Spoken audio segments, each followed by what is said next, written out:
I am Marlena Volpe, and I'm here to talk to you about the John F. Kennedy assassination, modern-day forensics versus the common understanding. The assassination of President John F. Kennedy is one of the most controversial forensics-related investigations. Many mysteries have surrounded the event that focuses on the physics of the shooting, the biological reaction of the president, and the others affected.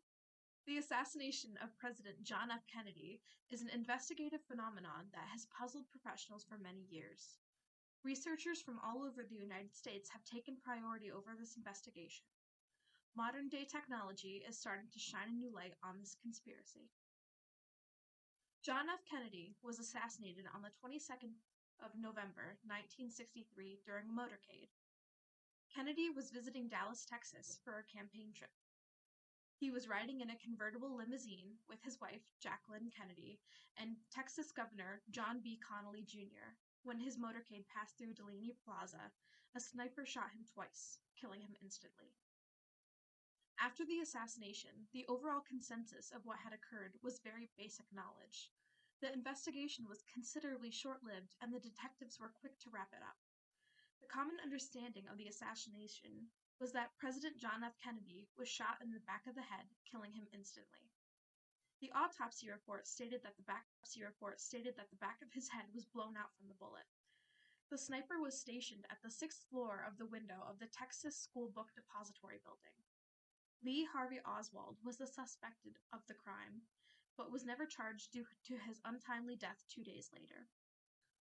Knowing these details allowed the American people to relax the slightest bit, but at least until the Zapruder film was released to the public. The Zapruder film was a home movie that was made by a dressmaker named Abraham Zapruder. Zapruder had originally gone to the parade to watch President Kennedy's motorcade campaign trip and capture the moment on his 8mm home movie camera. Unfortunately, he had ended up capturing the assassination on the video as well. In the video, the exact moment when Kennedy is hit from the first bullet is captured. The movie also shows the second bullet hitting Kennedy and his biological reaction to the shooting. In fact, this video was used as key evidence in concluding that Oswald was the shooter. The Zapruder film was the most useful form of evidence at the time. The way that the bullet hit President Kennedy led detectives to conclude that he was hit from behind. This is all shown on the film. All the investigators had to do after that was to use physics to determine exactly which building and what floor it came from. Oswald had acted alone in this assassination. The autopsy states that Kennedy was shot in the head and back, and the bullets had penetrated from behind Kennedy. Although the FBI insufficiently looked through all the possibilities of foreign involvement and seemed to rush to close the case.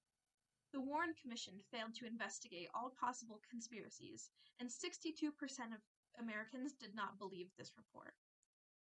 After the autopsy and the Zapruder film were released to the public, controversies and conspiracies started to pop up everywhere. This was a result of the United States government keeping everything related to the assassination quiet. Questions about the detectives' honesty and investigative ability had started to gain popularity. Controversies of the autopsy being faked were also starting to become well known. The Zapruder film was also said to have been altered in order to cover up a second shooter. This film was passed around so many times that some conspiracy theorists believe that the video was tampered with to make observations different. For example, some claim to see the driver reach over his shoulder with a gun and shot Kennedy in the head, but his hands were on the steering wheel the whole time. It only looks differently in a very bad copy of the Zapruder film. Not only were these controversies widely known, but the governor of Texas had also gotten hit with the bullet fragments, forcing him to go to the hospital. At this time, tension between the Soviet Union and the United States was at an all-time high. Some people believe that the Soviet Union, or even Cuba, could have planned this assassination. The investigators of the JFK assassination have come to the conclusion that no other nation or organizations were involved in the murder. Although no organization has taken responsibility, it does not rule out the possibility of individual members being involved. The people were angry after John F. Kennedy's death because the protective agencies and departments did not do a sufficient job in protecting JFK. There was no proper examination of the route and the buildings it would pass. Most of the protection was on the sides of the road, keeping citizens at bay. The open-topped limousine did not give the president any cover from oncoming dangers either.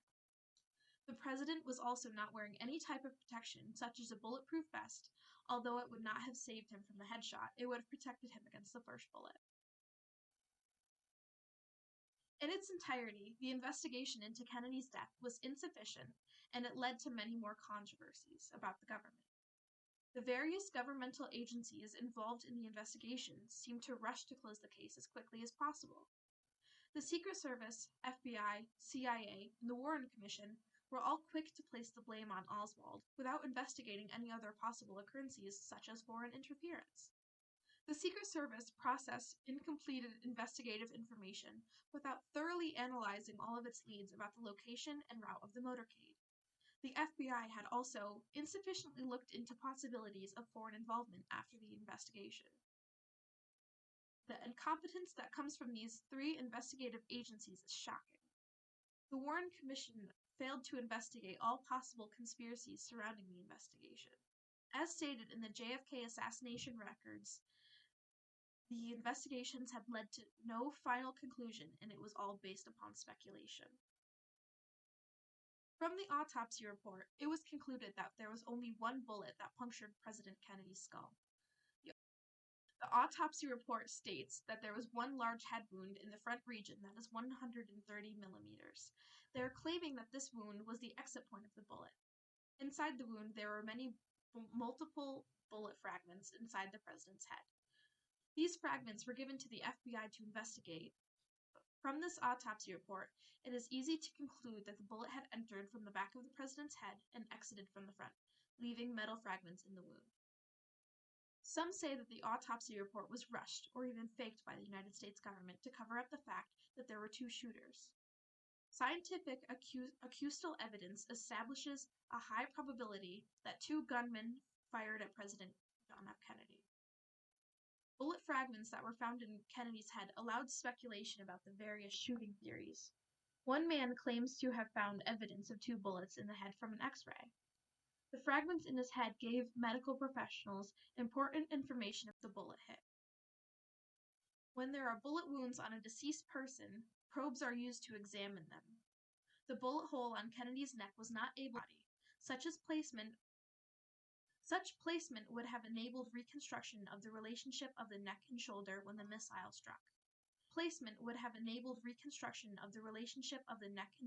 the missile struck. It is customary, however, to dissect missile tracks to determine the damage and pathway. Probing is a necessary technique that is used correctly to analyze the path of the bullet. Without the usage of proper techniques, it is easy to say that the forensics team did not do the job to their best ability. Evidence that insinuates the autopsy was faked comes from Kennedy's head wounds. There is no definitive space that took the bullet impact.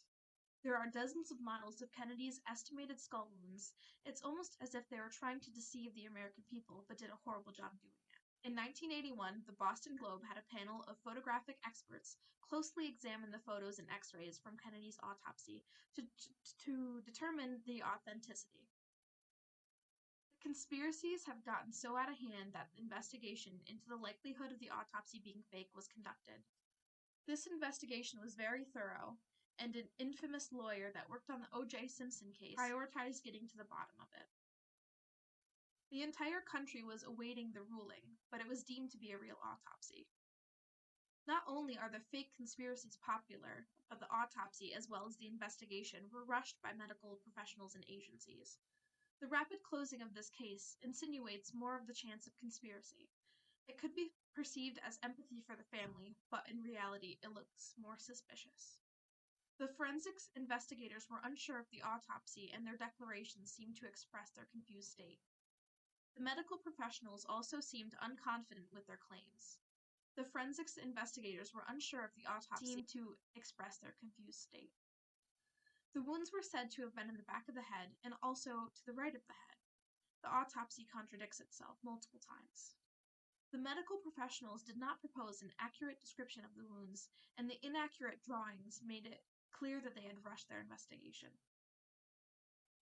There is a theory that two possible bullets penetrated the skull at once. and that there was a second gunman stationed on Grassy Knoll. Some witnesses claimed that they heard gunfire from the Grassy Knoll, an elevated area to the front and right of the presidential limousine. Excess bullet fragments that wounded Governor John Connally, breaking a rib and shattering his wrist, and ending up in his right thigh.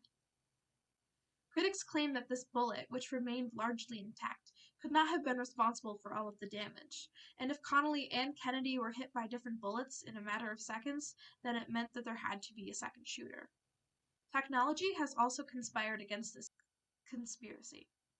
Digital high-tech recreations of the Zapruder film proved conclusively that all 3 shots fired at the Kennedy motorcade came from the 6th floor of the book depository building. There was no second shooter or magic bullets, just Oswald and a high-powered rifle.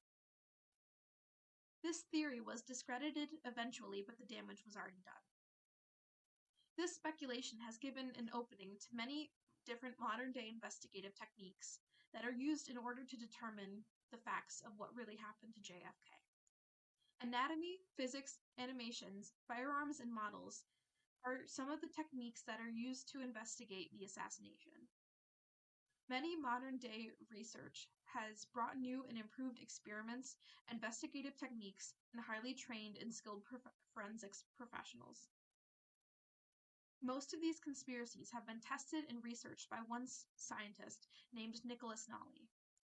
The main goal of Nally's research is to use modern-day science to investigate the facts of the JFK assassination.